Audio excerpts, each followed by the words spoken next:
Pues es un placer estar con vosotras, comenzar esta serie. La verdad que es toda una aventura. Así que os doy la más cordial bienvenida. Nos iremos conociendo a lo largo de la serie y seguro que pasamos extraordinarios momentos juntos. Seguro. Gracias por aceptar, gracias por estar aquí. Y vamos a comenzar con esa serie Escuela Sabática Viva, basada en el libro de los Hebreos. Va a ser toda una experiencia. Si os parece, comenzamos con una oración que nos va a servir como introducción a toda la serie, pero que será un momento especial para pedir que el Espíritu Santo pueda estar con nosotros. Oremos. Bendito bondadoso Dios que estás en los cielos, gracias Señor por tu amor, por tu misericordia. Qué precioso proyecto, Señor, has puesto en nuestras manos.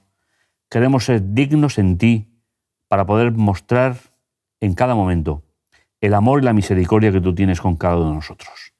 Gracias por este privilegio, te lo agradecemos en el dulce nombre de Jesús.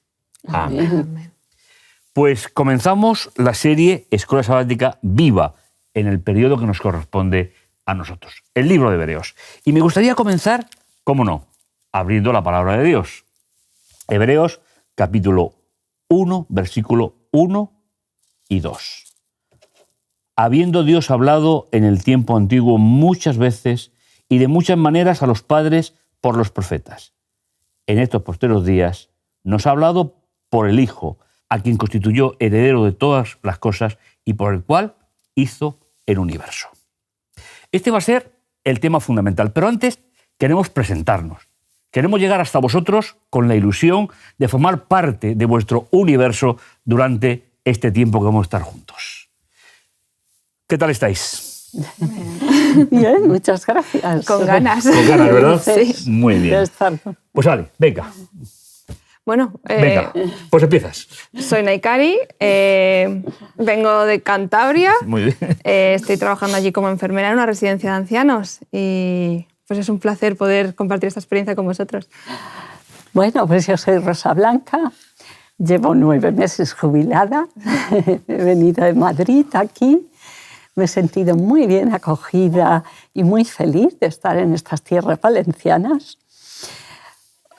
Tengo mucho aprecio por los dos y me parece una experiencia realmente preciosa el poder estudiar este libro y además con compañeros que me aportan mucho.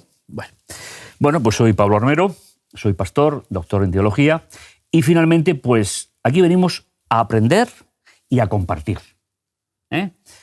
Somos ciudadanos del cielo, todos, sí. Así que queremos, como decíamos hace un instante, pues ser partícipes del estudio de este libro destinado, sobre todo, a nuestra fe, a nuestra esperanza. Bien, ¿cómo presentamos la serie? Pues lleva un título genérico, que es Estos posteros días, el mensaje de Hebreos.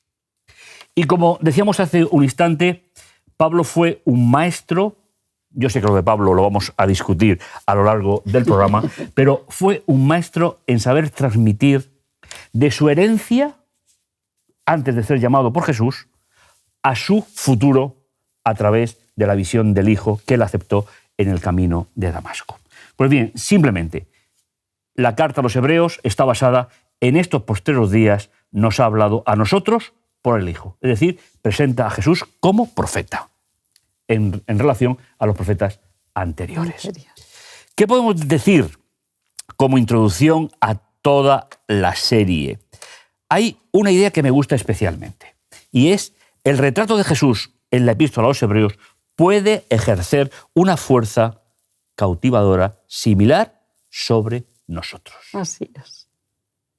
Esa es la idea fundamental. Nos dice que en primer lugar se describe a Jesús como soberano del universo. Es decir, anterior a la encarnación. Y luego va a ir haciendo todo un recorrido con esas comparaciones de lo que fue la historia de Israel. ¿Qué os ha llamado a vosotros la atención precisamente de la temática en general? Pues, a ver, a mí siempre me ha apasionado el estudio del Antiguo Testamento. Me encantan las historias y el testimonio de cada una de esas personas en su relación con Dios. Pero muchas veces lo que no nos damos cuenta es que todas esas experiencias representan nuestra experiencia y sobre todo representan nuestra relación con Jesús, ¿no? Porque al final son como pequeñas profecías o pequeños ejemplos de lo que luego Jesús va a venir a hacer por todos nosotros. Y Hebreos como que recoge, ¿no? Tiene una mano al Antiguo Testamento, una mano al ministerio de Jesús, lo reconcilia y como que da una imagen muy completa, ¿no? Y te permite comprenderlo y además llevarla a una experiencia práctica profunda. Pues a mí me gusta investigar y comparar. Y es un libro donde los paralelismos están todo el tiempo presentes, donde el tipo y el antitipo tienes que ir ahí buscándolos. Y eso me ha gustado mucho, porque te hace pensar y te hace buscar qué significa esto en el Antiguo Testamento, qué significa en el Nuevo, qué significa para mí hoy. Porque no olvidemos que es la carta para nosotros, con lo cual tenemos que aplicarla a nosotros. Sí, esa comparación permanente en el libro nos hace revitalizar el pasado y dar sentido al presente, que es lo que Pablo está haciendo. Y esperar el futuro. Y esperar el futuro. Es decir, que es lo que más suele complicarnos la vida, ¿no? ¿Qué pasa con el futuro? Pues bien, el tema que estamos tratando como introducción general y el primero, la carta a los hebreos y nosotros. Es decir, que hemos hecho precisamente la introducción pensando seguramente en este título.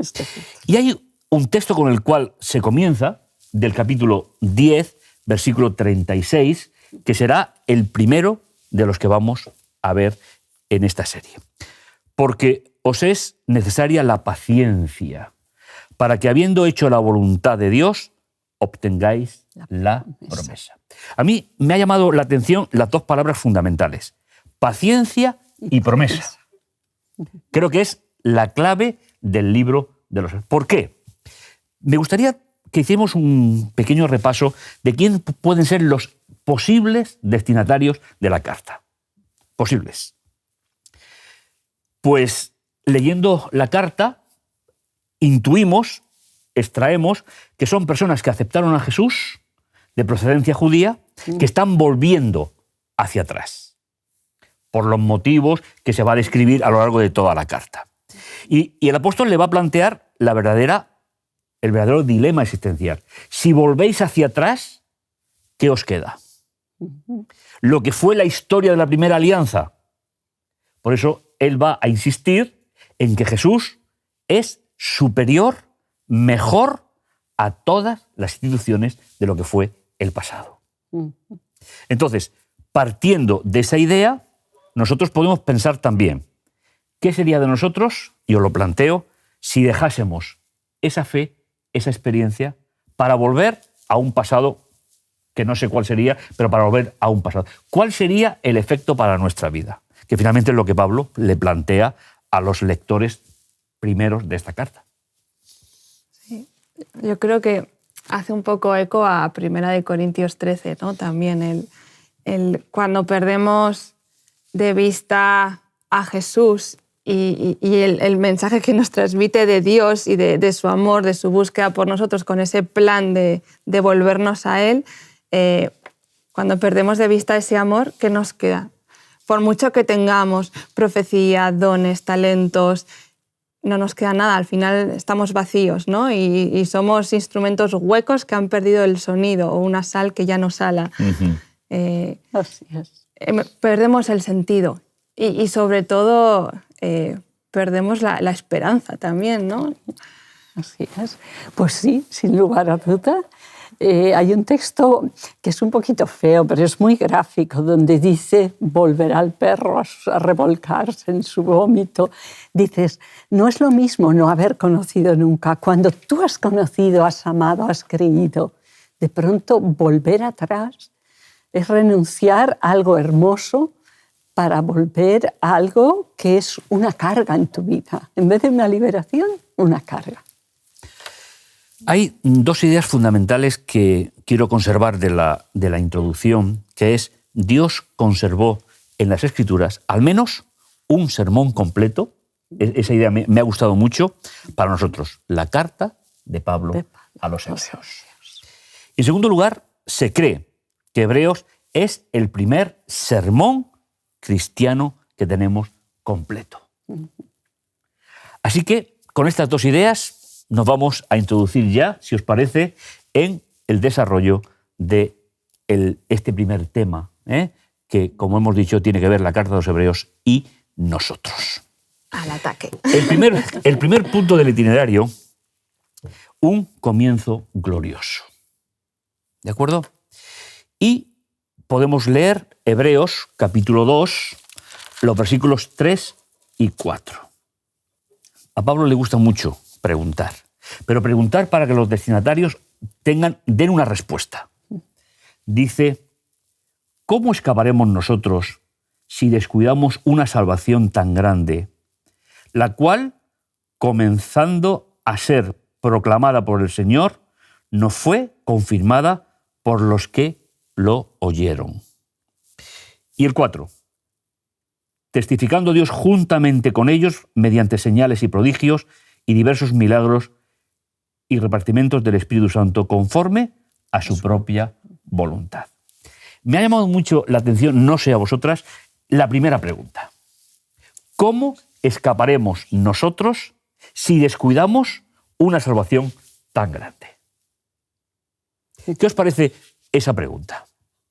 Que no creo que sea retórica por parte de Pablo, ¿eh? Es muy concienzuda. Es muy concienzuda. La verdad es que apela a lo más profundo de tu ser. ¿Cómo escaparemos?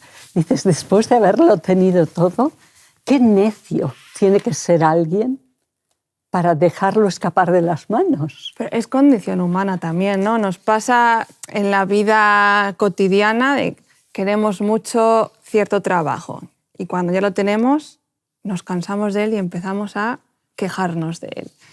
Lo mismo con la familia, etcétera, etcétera. Y hasta nos pasa con Dios y con los dones increíbles y la satisfacción que solo Él nos puede dar. Pero al final ahí, hasta en ese punto, necesitamos también ese milagro. Ese milagro, ¿no? Que Él nos ayude y que nos diga, no seas tonto, vuélvete a mí, que yo te redimí. Y es en el único en el que puedes obtener salvación y puedes obtener la paz. Por lo tanto, un comienzo glorioso, respondiendo a la pregunta de cómo escaparemos nosotros si descuidamos una salvación tan grande. Y continuamos con el itinerario. Pues sí, como decíamos, es condición humana muchas veces pues, perder la perspectiva, perder el sentido de lo que tenemos y dejar de valorarlo a ese punto. Y muchas veces esto es por las circunstancias que nos rodean. Y por el discurso que tiene Pablo en la Carta de Hebreos, vemos que las personas a las que se dirigen no son desconocedoras del sufrimiento, de la adversidad. Y lo va a repetir en otras de sus cartas, pero haciendo una diferencia entre qué es sufrir por Cristo y qué es el sufrimiento que este mundo de pecado nos puede traer e incluso nuestras propias decisiones y acciones, ¿no? Si vamos, por ejemplo, a 1 de Pedro 4, del 15 al 16, dice así, y bueno, lo voy a leer en una versión, la Nueva Traducción Viviente, que dice, sin embargo, si sufren, que no sea por matar, robar, causar problemas o entrometerse en asuntos ajenos. En cambio, no es nada vergonzoso sufrir por ser cristianos. Alaben a Dios por el privilegio de que los llamen por el nombre de Cristo. ¿Y qué es esto de sufrir por ser cristianos? ¿Qué diferencia hay entre un sufrimiento y otro? ¿Qué ideas se os pueden venir a la cabeza? Yo hablaría del objetivo del sufrimiento, ¿no? Por ejemplo, y de la satisfacción que te produce, no es lo mismo. Cuando es por Cristo, en el fondo de ti, pues dices, tengo todos los que me precedieron y esto es un privilegio, el poder llegar a sufrir por causa de Cristo. Sí, una de las ideas que da el autor del texto es muy probable que los lectores de Hebreos sufrieran verbal y físicamente a manos de turbas incitadas por los oponentes. Sí, y es curioso como algo como el Evangelio, que es tan positivo, que trae un cambio social tan bueno, ¿no? Pues el cuidar a los débiles, el preocuparse por unos, el ser una persona fiel, ¿no? Íntegra. ¿Cómo puede eso traer algo negativo a la vida de uno? El contraste que hace con la sociedad a veces, ¿no? Bueno, yo recuerdo ahora que estás hablando la integridad de Jesús. Eso Y mirar cómo fue su vida. Por ejemplo. Es decir, que entonces, a ver, la incomprensión no está separada de la fidelidad del creyente. A mí me parece que eso en la carta va a quedar bastante claro. Entonces, yo podría decir que el sufrimiento para el creyente tiene que ser un añadido. Es decir, que no cuente con que pueda controlarlo, sino que viene, ¿por qué? Por la incomprensión de las personas que no tienen esa visión. Y el ejemplo más claro es Jesús. Jesús sufrió por lo que no había hecho, ni por lo que no había pensado, ni por lo que iba a realizar. Y pasó eso. No es que yo vea en el sufrimiento un valor pedagógico, no. A mí sufrir no me gusta, pero lo que sí es cierto es que me une más a Dios, con lo cual pues forma parte de estar en este mundo. Sufrir forma parte de nosotros. Ninguna prueba es motivo de gozo, dice el apóstol en otro sitio. Pero realmente las pruebas, una vez las has pasado, te dan una fuerza, sin duda. Cuando nosotros tenemos que luchar por Cristo, pasa que tienes ímpetu, te hace estudiar más la palabra de Dios, afianzarte más en lo que crees, pero va pasando el tiempo. Y entonces Pablo les dice, ojo, que conforme el tiempo pasa, aparece un poco el síndrome del quemado. ¿Qué haces cuando el desgaste te hace mella? ¿Qué haces con ese desgaste? Tenemos ejemplos en la Biblia de personas consagradas que pasaron por estas pruebas, pues permitirme que os hable de algunos muy por encima. Por ejemplo, Juan el Bautista, cuando ya estaba en la cárcel un tiempito, llegó un momento que empezó ese desgaste a hacer mella. Oye, ir y preguntar si él es el que había de venir. No es que pecara ni que fallara, tuvo ahí una debilidad que enseguida remontó. Elías cuando se enfrentó al rey Acab, hizo matar a 450 profetas de Baal, 400 de Asera, y de pronto una mujer, la reina Jezabel, hizo que perdiera y se fue. Pero se remontó enseguida. Y permitidme que os hable que decía de Jesús. Jesús, como nuestro ejemplo, también tiene un momento clave, y es cuando baja de la transfiguración y se encuentra que los discípulos no han podido efectuar el milagro del endemoniado. Y el Padre dice, si puedes hacer algo, hazle. ¿Recordáis las palabras de Jesús que dijo? Dice, ¿hasta cuándo os he de soportar? Dice, generación incrédula y perversa. ¿Hasta cuándo he de estar con vosotros? Él no pecó jamás. Pero llega un momento que dices, oh, Dios mío, todavía más. Pues esto les pasaba a los hebreos. Y esto es lo que Pablo les dice, manteneos firmes. ¿Cómo mantenerse firme? No dejaros abrumar por esa aflicción. Eso pasará. Y bueno, viendo cómo Cristo, conociendo el propósito de su vida, teniendo claro su objetivo, salió adelante, venció. Y digo yo, ¿alguna otra ocasión? Sí. ¿Qué nos puede ayudar, Naikari? Pues ahora que has hablado de la historia de Elías, ¿no? Pienso el componente divino, ¿no? De llamarle a un retiro espiritual. Primero, dejarle descansar, satisfacer sus necesidades con la comida, el agua, y después ese encuentro personal, cara a cara con esa voz suave, ¿no? Que le recordó que no estaba solo. Y eso también es otro paso importante, ¿no? No estamos solos. Y como iglesia también ese es nuestro beneficio, ¿no? El poder apoyarnos unos a otros en nuestros desánimos. Híjole, Inés, ahora con lo que estamos pasando de COVID, que como iglesia nos hemos, ¿cómo decirlo?, no disgregado, pero sí que separado, ¿no? Estamos más informatizados que Ya no podemos que invitar antes. a comer, o si lo hacemos es con mucho miedo. Los abrazos ya no los podemos dar, pero siempre vamos a poder animarnos los unos a los otros, recordarnos pues ese primer, esa experiencia con Jesús, cuando nos conquistó, cuando nos decidimos por Él, ¿no?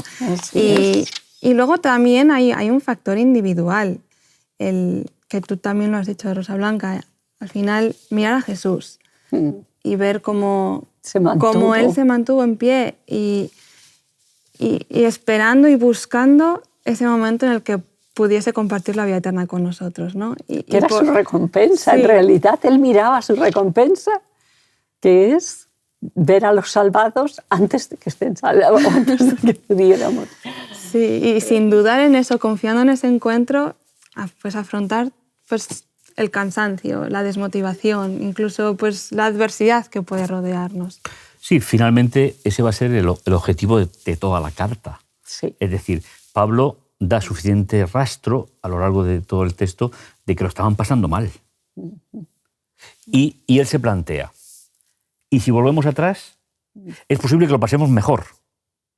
¿Pero qué nos queda? Ese es el planteamiento final, ¿no? Por eso nos dirá en estos postreros días. Así es. Y nos recuerda lo que ya hemos leído como introducción en el capítulo 1, versículo 2. Pero en estos postreros días nos ha hablado a través del Hijo, a quien constituyó como heredero. Esa es la idea fundamental. Hay un elemento muy, muy importante que el apóstol enfatiza sobre otros, que los lectores están viviendo en los postreros días. ¿Qué significa esto en la carta? Jesús marca el antes del después. En la mentalidad hebrea, el tiempo no es como nosotros lo entendemos, sino que es acciones terminadas o no terminadas. Con lo cual, cuando dice, tal y como hemos leído, que estamos viviendo en los días finales, no se refiere a un cómputo de tiempo, sino que se refiere a un objetivo. Jesús ha venido, por tanto se ha terminado la espera y entramos en la paciencia para volver a encontrarnos con Él. Por eso nos interpele también a nosotros en estos postreros días. También es un mensaje no solo para ellos, sino también para cada uno de nosotros. Por eso la idea fundamental, advirtiendo a sus lectores y también a nosotros acerca de ambos peligros. De desesperar y no saber enfrentar los momentos de dificultad. En primer lugar, los exhorta que se aferren a la confesión de fe. Tendremos tiempo de definir la fe a lo largo de toda la carta. Y fijen sus ojos en Jesús. Y el texto que nos da es Hebreos capítulo 4, versículo 14. Por tanto, teniendo un gran sumo sacerdote que ha traspasado los cielos, Jesús, el Hijo de Dios, retengamos nuestra profesión. Es decir, retengamos nuestra decisión.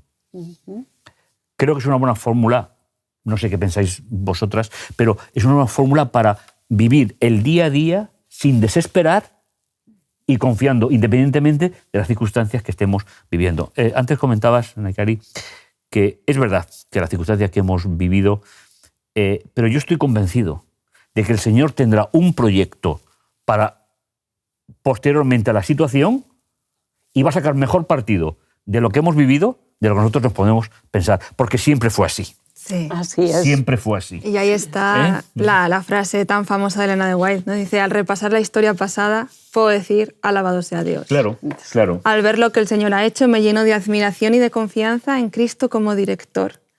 No tenemos nada que temer del futuro, a menos que olvidemos la manera en que el Señor nos ha conducido y lo que nos ha enseñado en nuestra historia pasada. Amén. Bueno, pues estamos llegando al final de nuestro primer programa. Creo que hemos cumplido perfectamente los objetivos. Somos conscientes de la realidad, como tal vez ellos, los destinatarios de la carta, lo entendieron cuando recibieron el escrito de Pablo, Y finalmente vivimos en la segunda gran etapa del plan de salvación. Así es. No vamos a ser ni mejor ni peor que los que pasaron antes que nosotros. Pero tengamos fe, tengamos esperanza, pero sobre todo tengamos una espera inteligente del segundo encuentro con Jesús. Amén. Creo que es lo que realmente tiene que ver con nosotros. Hagamos un final, hagamos una conclusión final cada uno. A ver, ¿quién comienza a dar el final? O su final. Pues, por ejemplo, yo comienzo con Hebreos 10, 23, que dice: mantengamos firmes sin fluctuar la profesión de nuestra esperanza, porque fiel es el que prometió. Es Él. Si al final lo hace todo Él, Sí. Él es fiel y Él nos ha prometido. Así que... Nakari. Pues que no tenemos nada que temer del futuro, nada que envidiar al pasado, que para qué vamos a volver nuestra vista atrás intentando volver a rituales o estilos de vida que ahora los han venido al cumplimiento en Jesús, y podemos fijar nuestros ojos en Él, que es el autor y el consumador de nuestra fe. Pues yo resumiría. Para los desalentados hay un medio seguro: fe, oración y trabajo. Es lo que el apóstol va a proponer durante toda esta serie. Queremos invitar a nuestros seguidores y queremos compartir contigo la ilusión de lo que Jesús ha hecho con nosotros en la lectura de esta importante carta. No te lo pierdas, contamos contigo.